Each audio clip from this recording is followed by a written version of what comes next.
ഇങ്ങനെ പോയിക്കൊണ്ടിരിക്കുന്ന ഒരാള് പെട്ടെന്ന് മരണപ്പെട്ടു എന്ന് കേട്ടപ്പോൾ ഉള്ളത് പറയാലോ, ഞാൻ ഭയങ്കര ഷോക്കായി പോയി. എന്തോ വല്ലാത്തൊരു ഫീല്. ഞാൻ ഇങ്ങേരുടെ സ്ഥിരം പ്രേക്ഷകനൊന്നല്ല, പക്ഷെ ഇടയ്ക്കിടെ ഞാൻ ഇൻസ്റ്റാഗ്രാമിൽ റീൽസ് സ്ക്രോൾ ചെയ്യുന്ന സമയത്ത് ഇങ്ങേരുടെ ഡാൻസ് കയറി വരാറുണ്ട്. അങ്ങനെ ഇടയ്ക്കിടെ ഇങ്ങേരുടെ ഡാൻസുകൾ കാണാറുണ്ട്. അന്നേരം അടുത്ത എന്റെ ഏതെങ്കിലും സുഹൃത്തുക്കളൊക്കെ ഉണ്ടെങ്കിൽ ഞാൻ അവർക്കൊക്കെ കാണിച്ചു കൊടുത്തിട്ട് ഇങ്ങനെ പറയാറുണ്ട്, ഇവൻ എന്തൊക്കെയാണ് ഈ കാണിച്ചു കൂട്ടുന്നതെന്ന്. അങ്ങനെ പറഞ്ഞ് ഞാൻ സുഹൃത്തുക്കളൊക്കെ പൊട്ടിച്ചിരിക്കാറ്. വരാം ഞാൻ നിനക്കായൊരിക്കൽ നീയുള്ള ലോകങ്ങളിൽ. ഈ വീഡിയോ കാണാൻ വന്നിരിക്കുന്ന എൻ്റെ പ്രിയപ്പെട്ട സുഹൃത്തുക്കളെ, നിങ്ങളുടെ അടുത്ത് ഒരു കൊച്ചുകുട്ടിയോ അല്ലെങ്കിൽ ഇച്ചിരി പ്രായമായിട്ടുള്ള ആരെങ്കിലും ഒക്കെ ഇരിപ്പുണ്ടെങ്കിൽ ദയവ് ചെയ്ത് നിങ്ങൾ ഹെഡ്സെറ്റ് വെക്കുക. കാരണം ഈ കഴിഞ്ഞ ദിവസം മരണപ്പെട്ട ജുനൈദ്, വ്ളോഗർ കം ഇൻഫ്ലുവൻസർ ആയിട്ടുള്ള ജുനൈദിന്റെ മരണവുമായി ബന്ധപ്പെട്ട് ഒരു പരമ തന്തയില്ലാത്തവൻ, അങ്ങനെ തന്നെ വിളിക്കണം, അവൻ കുറച്ചു മുമ്പ് ഒരു വീഡിയോ ഇട്ടത് എന്റെ ശ്രദ്ധയിൽപ്പെട്ടു. ഈ വ്യക്തിയെ പറ്റി തന്നെ ഞാൻ കുറച്ച് ദിവസങ്ങൾക്ക് മുമ്പ് ഒരു വീഡിയോ ചെയ്തിട്ടുണ്ടായിരുന്നു. അന്ന് ആ വീഡിയോയുടെ അടിയിൽ ഒരുപാട് പ്രിയപ്പെട്ട ഉമ്മമാരും ഇത്താത്തമാരും ഒക്കെ വന്നിട്ട് ഇവനെ സപ്പോർട്ട് ചെയ്യുന്നത് ഞാൻ കണ്ടു. അങ്ങനെ ഇവനെ സപ്പോർട്ട് ചെയ്യുന്ന ആളുകൾ ഈ വീഡിയോ അടിയിൽ വന്ന് അവനെ സപ്പോർട്ട് ചെയ്ത് ഒരു കമന്റ് എങ്കിലും ഇട്ടാൽ സത്യം പറയാമല്ലോ, തന്തയ്ക്ക് ഞാൻ വിളിക്കും. ഒരു മയം ഉണ്ടായിരിക്കത്തില്ല, ഉറപ്പുള്ള കാര്യം ഇത്. ഒരു മടിയില്ലാതെ ഞാൻ വീട്ടിലിരിക്കുന്നവരെ വിളിക്കും. കാരണം അതുപോലുള്ളൊരു തന്തയില്ലായ്മയാണ് ഈ പരമനാറി ഇപ്പോ ചെയ്തു വെച്ചിരിക്കുന്നത്. ചെയ്തു വെച്ചു, എന്നിട്ട് അവൻ അത് മുക്കി, എന്നിട്ട് അവൻ പുതിയൊരു വീഡിയോ അപ്ലോഡ് ചെയ്തിട്ടുണ്ട്. ഫോട്ടോയൊക്കെ തമ്മിൽ നിങ്ങൾ കണ്ടല്ലോ, സുന്ദരന്റെ. അപ്പോ പറഞ്ഞു വരുന്നത് ഇറ്റ്സ് മീ കോയ്സ് എന്ന് പറയുന്ന ഒരു സുന്ദരനെ പറ്റിയാണ്. ഇവൻ ഈ ഒരു ബ്ലോഗറിന്റെ മരണവുമായി ബന്ധപ്പെട്ട് ഇന്ന് രാവിലെ ഒരു വീഡിയോ ഇട്ടു. അതിന്റെ ഇടയിൽ ഒരുപാട് നെഗറ്റീവ് കമന്റുകൾ വന്നപ്പോൾ ഈ പരമനാറി ആ വീഡിയോ ഒന്ന് മുക്കി, എന്നിട്ട് അവൻ രണ്ടാമത് വീണ്ടും ഒരു വീഡിയോ അപ്ലോഡ് ചെയ്തു. ഇവന് തന്തയില്ല എന്ന് തന്നെ ഞാൻ പറയും. കാരണം ഇവൻ ആദ്യത്തെ വീഡിയോയിൽ ആ മരിച്ചുപോയി നമ്മുടെ തലയ്ക്ക് മേളിലാണ് ആ വ്യക്തി. അവൻ എത്ര വലിയവനാണെങ്കിൽ, എത്ര വലിയ മോശക്കാരനായിട്ടുള്ള ഒരു വ്യക്തിയാണെങ്കിൽ പോലും മരിച്ചു മേളിൽ ചെന്നു. അങ്ങനെ ഒരുത്തിനെ എങ്ങനെ ഇരുന്ന് കളിയാക്കാൻ പറ്റുന്നു ഇവന്? അതാ എനിക്ക് ചോദിക്കാനുള്ളത്. എങ്ങനെ കളിയാക്കാൻ പറ്റുന്നു? കളിയാക്കി വീഡിയോ ഇട്ടു, നിമിഷങ്ങൾക്ക് അത് ഡിലീറ്റ് ചെയ്ത് കളഞ്ഞിട്ട് രണ്ടാമതൊരു വീഡിയോ ഇടുമ്പം അതിനകത്ത് വന്നിരുന്ന് മാന്യം കളിക്കുക. ആ മാന്യത ചമയൽ, അത് തന്നെ നിങ്ങൾ ആദ്യമേ ഒന്ന് കാണണം. അതുപോലെ തന്നെ ഈ ജുനൈദിനെ പറ്റി ഡീറ്റെയിൽ ആയിട്ട് ഒന്നും അറിയാത്തവർക്ക് വേണ്ടി ഇവന്റെ വീഡിയോയിൽ തന്നെ ജുനൈദ് എന്താണെന്ന് ഇവൻ കാണിച്ചു തരുന്നുണ്ട്. ജുനൈദിന്റെ ഒന്ന് രണ്ട് റീൽസും പരിപാടികളും ഒക്കെ കാണിച്ചുകൊണ്ട് ഇവൻ തന്നെ മറ്റേ കുനിഞ്ഞ് താഴത്തോട്ട് നോക്കിയിരുന്ന് വീഡിയോകൾ കാണിക്കുന്നുണ്ട്. ഇവൻ എന്താണ് ജുനൈദിനെ പറ്റി പറയുന്നതും കൂടെ നമുക്കൊന്ന് കേൾക്കാം. കാലം ചെറുപ്പം കോട്ടേറെ പിരിശത്താൽ ചെക്കനും പെണ്ണായി കളിച്ചില്ലേ നമ്മൾ മഞ്ചാടിക്കാട്ടിലും ഇവളാണെന്നോത് ദുനിയാവിൽ നൂറ്, ഇവളെന്നിൽ നൂറാൻ വിടരുന്നു പൂവാൻ, ഈ കണ്ണുകൾ തേടുന്നു നിന്നെ ഈ നെഞ്ചിലെ. ഇങ്ങനെയൊക്കെ ആള് പോയിക്കൊണ്ടിരിക്കുകയായിരുന്നു. ഇപ്പൊ ആളെ കുറിച്ചൊരു ഏകദേശം പിടി കിട്ടി കാണുമെന്ന് വിചാരിക്കുന്നു. ഇങ്ങനെ പോയിക്കൊണ്ടിരിക്കുന്ന ഒരാള് പെട്ടെന്ന് മരണപ്പെട്ടു എന്ന് കേട്ടപ്പോൾ ഉള്ളത് പറയാലോ, ഞാൻ ഭയങ്കര ഷോക്കായി പോയി. എന്തോ വല്ലാത്തൊരു ഫീല്. ഞാൻ ഇങ്ങേരുടെ സ്ഥിരം പ്രേക്ഷകനൊന്നല്ല, പക്ഷെ ഇടയ്ക്കിടെ ഞാൻ ഇൻസ്റ്റാഗ്രാമിൽ റീൽസ് സ്ക്രോൾ ചെയ്യുന്ന സമയത്ത് ഇങ്ങേരുടെ ഡാൻസ് കയറി വരാറുണ്ട്. അങ്ങനെ ഇടയ്ക്കിടെ ഇങ്ങേരുടെ ഡാൻസുകൾ കാണാറുണ്ട്. അന്നേരം അടുത്ത എന്റെ ഏതെങ്കിലും സുഹൃത്തുക്കളൊക്കെ ഉണ്ടെങ്കിൽ ഞാൻ അവർക്കൊക്കെ കാണിച്ചു കൊടുത്തിട്ട് ഇങ്ങനെ പറയാറുണ്ട്, ഇവൻ എന്തൊക്കെയാണ് ഈ കാണിച്ചു കൂട്ടുന്നതെന്ന്. അങ്ങനെ പറഞ്ഞ് ഞാൻ സുഹൃത്തുക്കളൊക്കെ പൊട്ടിച്ചിരിക്കാറുണ്ട്. അങ്ങനെയുള്ള ഒരു വ്യക്തി പെട്ടെന്നൊരു ദിവസം മരണപ്പെട്ടു എന്ന് കാണുമ്പോൾ നമ്മൾ ഇടയ്ക്കിടെ വഴിയരികിലൊക്കെ വെച്ച് കാണുന്ന ഒരു വ്യക്തി മരണപ്പെട്ട പോലെ എന്തോ വല്ലാത്തൊരു ഫീല്. നിനക്ക് വല്ലാത്തൊരു ഫീലായിരുന്നു അല്ലയോ? നിനക്ക് ഭയങ്കരമായിട്ട് അങ്ങ് സങ്കടം വന്നല്ലയോ? നീ മറ്റേ അവന്റെ വീഡിയോ, ഞാൻ ഈ ജുനൈദ് എന്ന് പറയുന്ന ആളുടെ റീൽസ് ഒന്നും കണ്ടിട്ടില്ല. ഇറ്റ്സ് മീ കയസ് അവൻ കണ്ട് അവന്റെ സുഹൃത്തുക്കളുമായി പൊട്ടിച്ചിരിക്കുമായിരുന്നു എന്നാണ് അവൻ പറയുന്നത്. എടാ, ഞാനും നിന്റെ ഈ വീഡിയോ കണ്ടപ്പോഴത്തേക്ക് ഞാനും എന്റെ സുഹൃത്തും കൂടെ പൊട്ടിച്ചിരിക്കുകയല്ല ചെയ്തത്, നിന്റെ വീട്ടിൽ ഇരിക്കുന്നതിന്റെ തന്തയ്ക്ക് പറയുക ചെയ്തത്. മനസ്സിലായില്ലേ? പൊട്ടിച്ചിരിച്ചില്ല ഞങ്ങള്, പൊട്ടിച്ചിരിക്കാനല്ല തോന്നിയത്. നിന്റെ തന്തയെ തന്നെ. എനിക്ക് തോന്നുന്നു ഈ വീഡിയോ കാണുന്ന ആളുകളാണെങ്കിലും ശരി, ഇത്തിരി മനസാക്ഷി കുത്തുള്ള ഏതൊരു വ്യക്തിയാണെങ്കിലും നിന്റെ ഈ കോക്കാം ബീച്ച് ഞാനിവിടെ കാണിച്ചു തരാം. ഈ വീഡിയോ, അവന്റെ ആ ഒരു വീഡിയോ കാണാത്തവർക്ക് വേണ്ടി ഞാൻ കാണിച്ചു തരാം. അവന്റെ ഈ കോക്കാം ബീച്ച് കണ്ടപ്പോ സത്യം പറഞ്ഞു കഴിഞ്ഞാൽ അവൻ തന്തയ്ക്ക് വിളിച്ചു കാണും. അത്രയ്ക്കും എടാ ഒരെണ്ണത്ത് ഉറച്ചു നിക്ക്.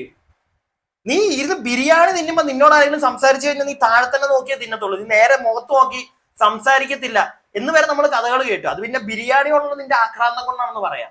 പക്ഷെ ഈ ഒരു വിഷയത്തില് നീ ആദ്യമേ ഒരു വീഡിയോ ഇട്ടു, അതിനകത്ത് നല്ല വൃത്തിക്ക് നീ ഇരുന്ന് ആ മരിച്ചു പോയവരെ കളിയാക്കുന്നുണ്ട്. നിങ്ങളിതൊന്ന് കണ്ടേ, എന്നിട്ട് ബാക്കി പറയാം. കളിച്ചോണ്ടാണ്. വരാം ഞാൻ നിനക്കായൊരിക്കൽ നീയുള്ള ലോകങ്ങളിൽ, വരും നേരം എന്നോട് ചേരണമെൻ ജീവനിൽ നീ, അതില്ലാതെ വയ്യൻ നെഞ്ചോരം നീ മാത്രം. ഈ രീതിയിലായിരുന്നു മറ്റേ ഡാൻസ് കളിച്ചത്. അല്ല കണ്ട് സ്റ്റെപ്പ് കാണാ പാടായി. എടാ പുന്നാര മോനെ, നിനക്കൊരു തെറ്റു പറ്റിയാണെന്ന് തന്നെ ഇരിക്കട്ടെ, ഇപ്പൊ നീ കാണിച്ച ഒരു തെറ്റു പറ്റിയത്, അബദ്ധങ്ങൾ ആർക്കും പറ്റും. നീ അങ്ങനെ ഒരു അബദ്ധം പറ്റിയിട്ട് നീ ഇട്ടൊരു സാധനമാണിതെങ്കിൽ, നീ രണ്ടാമതൊരു വീഡിയോ ചെയ്യുമ്പം എനിക്കൊരു അബദ്ധം പറ്റി, നേരത്തെ ഞാൻ അങ്ങനെ ചെയ്യരുതായിരുന്നു എന്ന് പറഞ്ഞു വേണമായിരുന്നു നീ രണ്ടാമത് വീഡിയോ അപ്ലോഡ് ചെയ്യാൻ.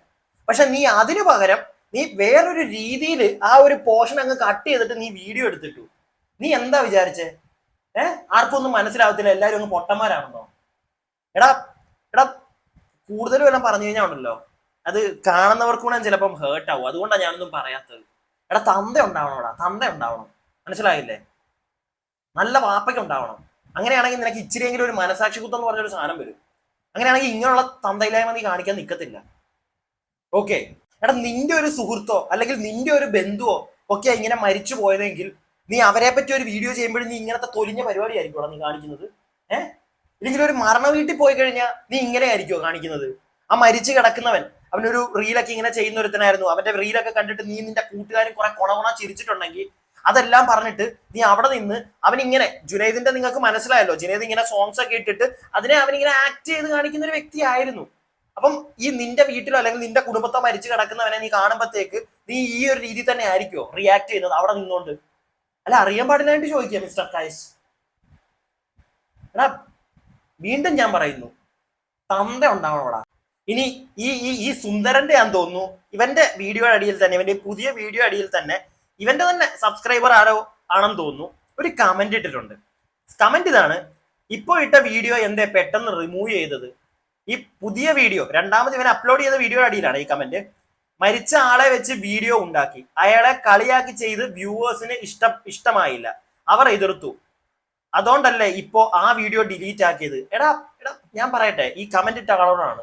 അബദ്ധം പറ്റിയതാണെന്ന് വെച്ചോ, അവൻ അബദ്ധം പറ്റിയതാണ്, അബദ്ധങ്ങൾ പറ്റും. അബദ്ധം പറ്റി അവൻ ഡിലീറ്റ് ചെയ്തു, പുതിയൊരു വീഡിയോ ഇട്ടു, കുഴപ്പമൊന്നുമില്ല. പക്ഷെ ആ വീഡിയോ ഇട്ടപ്പോ അറ്റ്ലീസ്റ്റ് നേരത്തെ പറ്റിയ അബദ്ധത്തെ പറ്റി ഒന്ന് പറയാറുന്നല്ലോ അവനപ്പോ അതൊന്നും. പൊട്ടന്മാര് അവന്റെ സബ്സ്ക്രൈബേഴ്സിനോട് ഞാൻ പറയുന്നത്, പൊട്ടന്മാര് നിങ്ങളെയൊക്കെ തന്നെ മണ്ടന്മാരായിക്കൊണ്ടിരിക്കും അവൻ, അല്ലാതെ വേറൊന്നും പറയാനില്ല. നിങ്ങളുടെ ഫ്രണ്ടിൽ തന്നെ വെച്ച് ഒരുത്തനെ നല്ല വൃത്തിക്ക് കളിയാക്കി, മരിച്ച് തലയ്ക്ക് വേണ്ടി നിൽക്കുക, അങ്ങനെ ഒരുത്തനെ കളിയാക്കി. അത് നിങ്ങൾ ചോദ്യം ചെയ്തപ്പം നിങ്ങളെ മണ്ടന്മാരാക്കിക്കൊണ്ട് അവൻ വീഡിയോ ഡിലീറ്റ് ചെയ്തു. എന്നിട്ട് സെയിം സാധനം കട്ട് ചെയ്തിട്ട് എങ്ങാണ്ട് അവൻ പുതിയത് അപ്ലോഡ് ചെയ്തു. അപ്പൊ ശരിക്കും ആരാ മണ്ടന്മാര്? അവനെ എടുത്ത് പൊക്കി തലയെ വെക്കുന്ന നിങ്ങളൊക്കെ തന്നെയാ മണ്ടന്മാര്, മനസ്സിലായില്ലേ? നമുക്കൊക്കെ ഇതൊരു കണ്ടന്റായി, അത്രേ ഉള്ളൂ. പക്ഷെ ശരിക്കും മണ്ടന്മാര് അവനെ എടുത്ത് പൊക്കി വെക്കുന്ന കുറെ ഇത്താത്തമാരുണ്ട്. വരും ചിലപ്പോ ഈ വീഡിയോ അടിയിലും, അയ്യോ ഞങ്ങളുടെ കൈസുമം പാവല്ലയോ, ഇതിനകത്തെങ്ങാനും ഒന്ന് ഉണ്ടാക്കാൻ തിന്നാൻ നല്ല തീറി ഞാൻ പറയും. ഒരു മയവും കാണത്തില്ല. കാരണം അവൻ ചെയ്തത് വെറും മറ്റടുത്ത പരിപാടിയാ ഈ ഒരു വിഷയത്തിൽ. പിന്നെ ജുനൈദിന്റെ കേസിലോട്ട് വരുവാണെങ്കിൽ ഞാൻ ഒരു വാർത്ത നിങ്ങളെ ഇവിടെ ഒന്ന് കേൾപ്പിക്കാം. ജുനൈദിന്റെ മരണമായിട്ട് കഴിഞ്ഞ ദിവസം ഒരു ന്യൂസ് ചാനൽ വന്നൊരു വാർത്തയാണ്. എന്നിട്ട് നമുക്ക് ഈ ജുനൈദിന്റെ മരണത്തിൽ നമുക്കൊരു കാര്യം കൂടെ പറയാനുണ്ട്. വേറൊരു കാര്യം വേണമെങ്കിൽ തുടക്കത്തിൽ തന്നെ പറഞ്ഞു വെക്കാം. അതായത് ഈ ജുനൈദ് ഈ ഒരു മരണത്തിനും കുറച്ച് ദിവസങ്ങൾക്ക് മുമ്പ് ഒരു പീഡന പരാതിയിൽ ജുനൈദ് പോലീസുകാരൊക്കെ വന്ന് ചെറുക്കനെ നല്ല രീതിയിൽ തൂക്കിയായിരുന്നു, മനസ്സിലായില്ലേ? അതിനുശേഷം കുറച്ച് ദിവസങ്ങൾക്ക് ഇപ്പുറമാണ് ഇങ്ങനെ ഒരു മരണം സംഭവിക്കുന്നത്.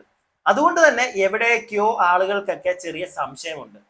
അപ്പോൾ ആ സംശയം ഒന്ന് മുറുകിക്കുന്ന ഒരു വാർത്ത നിങ്ങളിതൊന്ന് കാണുക, എന്നിട്ട് ബാക്കി പറയാം. ഷിഹാസ്, ഇന്ന് വൈകുന്നേരം 6:20 ഇത്തരത്തിലൊരു അപകടമുണ്ടായത്. ഈ കാരക്കുന്ന് മരത്താണി വളവിൽ റോഡരികിൽ രക്തം വാർന്ന് കിടക്കുകയായിരുന്നു ജുനൈദ്. കുറച്ചുനേരം അപകടം സംഭവിച്ചു, കുറച്ചുനേരം അദ്ദേഹം ഇങ്ങനെ ഇവിടെ രക്തം വാർന്ന് കിടന്നിരുന്നു. അതിനുശേഷം പിന്നാലെ വന്ന ബസ്സുകാരാണ് ഇത് ശ്രദ്ധയിൽപ്പെട്ടത്. അതിനുശേഷം ഇവരുടെ നേതൃത്വത്തിലാണ് ഇദ്ദേഹത്തിന്റെ മഞ്ചേരി മെഡിക്കൽ കോളേജ് ആശുപത്രിയിലേക്കും മറ്റുമൊക്കെ മാറ്റിയത്. ഈ വളവിൽ തന്നെ, ഈ മരത്താണി വളവിൽ തന്നെ വലിയ രീതിയിലൊരു മൺകൂനയുണ്ട്. ഈ മൺകൂനയിൽ തട്ടി ഈ ബൈക്ക് മറിഞ്ഞ് ഇത്തരത്തിലൊരു അപകടം ഉണ്ടായത് എന്നാണ് പോലീസിന്റെ ഒരു പ്രാഥമിക ആയിട്ടുള്ള നിഗമനം. എന്തായാലും ഇദ്ദേഹത്തിനെ മഞ്ചേരി മെഡിക്കൽ കോളേജ് ആശുപത്രിയിൽ എത്തിച്ച് ഉടൻ തന്നെ ഇദ്ദേഹം മരിക്കുകയായിരുന്നു. തലയുടെ പിൻഭാഗത്ത് ഗുരുതരമായിട്ടുള്ള പരിക്കുണ്ടായിരുന്നു എന്നാണ് നമുക്ക് പോലീസിൽ നിന്ന് ലഭിക്കുന്ന വിവരം. നിങ്ങളൊരു കാര്യം ശ്രദ്ധിച്ചോ? ഒരു മൺകൂനയിലേക്ക് ചെന്ന് വണ്ടി കയറുകയാണെന്നാണ് ന്യൂസിൽ നിന്നൊക്കെ നമുക്ക് അറിയാൻ സാധിച്ചത്. പക്ഷെ ആ വണ്ടിയുടെ ഫോട്ടോ, ജുനൈദ് യാത്ര ചെയ്തിരുന്ന ജുനൈദിന്റെ വണ്ടിയുടെ ഫോട്ടോ ഞാൻ നിങ്ങൾക്ക് ഇവിടെ നിന്ന് കാണിച്ചു തരാം. ഈ ഫോട്ടോയില് വണ്ടിയുടെ ഫ്രണ്ട് മൺകൂനെ ഇടിച്ച് കയറിയാലും വണ്ടിയുടെ ഫ്രണ്ട് ഇത്രയും പോകേണ്ട ആവശ്യമില്ല. പക്ഷെ പോട്ടെ, എവിടെയെങ്കിലും കല്ലോ എന്തോ അതിന്റെ ഇടയ്ക്ക് ഉണ്ടായിരുന്നു, ഇടിച്ചു, പണിപാടി. പക്ഷെ വണ്ടിയുടെ ബാക്ക് നിങ്ങൾ ശ്രദ്ധിച്ചു, വണ്ടിയുടെ ബാക്ക് എങ്ങനെയാണ് ഇത്രയും തകർന്നത്? ഒരു ബാക്കിൽ നിന്ന് ഒരു വണ്ടി വന്ന് ഇടിക്കുമ്പം എങ്ങനെയാണോ ബൈക്കിന്റെ ബാക്ക് പൊളിയുന്നത്, അതുപോലെയാണ് എനിക്ക് തോന്നിയത്. നമുക്കറിയില്ല സത്യാവസ്ഥ, പോലീസുകാർ വേണം കണ്ടുപിടിക്കാൻ. എന്തൊക്കെയോ ഇതിനകത്ത് ചില ദുരൂഹതകൾ ഫീൽ ചെയ്യുന്നുണ്ട്. എന്താണെങ്കിലും ഈ ഒരു ജുനൈദിന്റെ മരണത്തിൽ ഇതൊക്കെ സംഭവിക്കുന്നതിന്റെ ഇടയ്ക്കാണ് ഇതുപോലൊരു പരനാറി വന്ന് ഈ ഒരു പരിപാടിയും കൂടെ ഇവിടെ കാണിക്കുന്നത്. പിന്നെ ഇവനെ ഞാൻ തെറി പറഞ്ഞിട്ടുണ്ടെങ്കിൽ സത്യം പറഞ്ഞു കഴിഞ്ഞാൽ തെറി പറയണമെന്ന് ആഗ്രഹിച്ചതല്ല.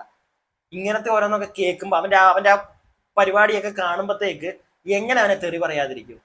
എന്റെ വീട്ടിലിരിക്കുന്ന ഒരാളെ തെറി പറയാതെ ഞാൻ ഒരിക്കലും വെറുതെ കയറി അങ്ങനെ ഞാൻ അങ്ങോട്ട് എന്ന് വെച്ചാൽ അത്ര മാന്യമൊന്നും അല്ല, പക്ഷെ വെറുതെ കയറി ഒരുത്തന്നെ നന്നയ്ക്ക് വിളിക്കാത്തതാ.